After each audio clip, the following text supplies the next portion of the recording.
দর্শক, আজকের ভিডিওতে আমি আপনাদেরকে কিছু এক্সেপশনাল পিঠা তৈরি করা দেখাবো। পুরোপুরি ভিডিওটা দেখতে থাকুন। দারুণ সব এক্সক্লুসিভ পিঠা, এগুলো কিন্তু অনেকেই এই ধরনের পিঠা তৈরি করা দেখেনি, এই জন্য ভাবলাম আপনাদেরকে দেখাই। দেখতে পাচ্ছেন এটা পাখি পিঠা তৈরি করলো, এইরকম অনেক রকম পিঠা তৈরি করা দেখাবো।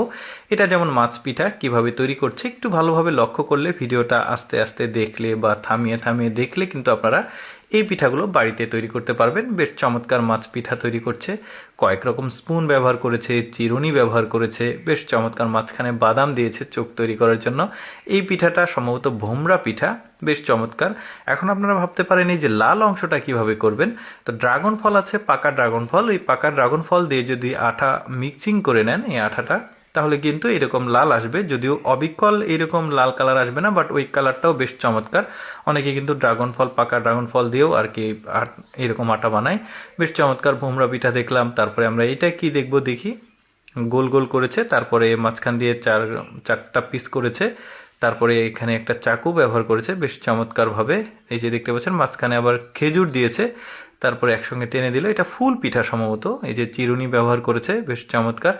এটা কি, এটা সম্ভবত একটা মাঝখানে গোলাপ ফুলের মতো তৈরি করবে। এই যে দেখতে পাচ্ছেন, বেশ চমৎকার। এরপরে দেখি আরেকটা কি পিঠা তৈরি করে। এটাতেও চিরুনি ব্যবহার করেছে, মাঝখান দিয়ে কেটে দিচ্ছে, তারপরে একটা অংশ উপরে তুলে দিল, তারপরে এদিকে পেঁচিয়ে। এই যে এটা সম্ভবত পাখি পিঠা হবে হয়তোবা। এই যে দেখতে পাচ্ছেন পাখি পিঠা, খুব সুন্দর লাগছে দেখতে। মাঝখান দিয়ে একটা মানে চেরি ফলের মতো একটা ফল দিয়ে দিয়েছে, বা কিশমিশ দিলেও হবে। এরপর দেখব পপকর্ন পিঠা, ভুট্টা আর কি পুরোপুরি। কিভাবে তৈরি করছে একটু ভালোভাবে লক্ষ্য করলে কিন্তু আপনারা তৈরি করতে পারবেন। এক্সক্লুসিভ বলতে পারেন এই পিঠাগুলো, বেশ চমৎকার লাগছে। এটা কিন্তু শিল্পকর্মর মধ্যেও পড়ে, মানে এটা এই ধরনের পিঠা বানানোও কিন্তু একটা শিল্পকর্ম। কত চমৎকারভাবে দেখতে পাচ্ছেন পিঠাটা তৈরি হয়ে গেল। এরপরে চিংড়ি পিঠা দেখা যাচ্ছে, এটাও বেশ চমৎকার লাগছে। কিভাবে তৈরি করছে দেখুন, আঙুল দিয়ে, তারপরে স্পুন দিয়ে সুন্দর করে চাপ দিয়ে। এটা সম্ভবত নেজ বানাচ্ছে, তারপরে পা বানাবে, বেশ চমৎকারভাবে বানাচ্ছে স্পুন দিয়ে।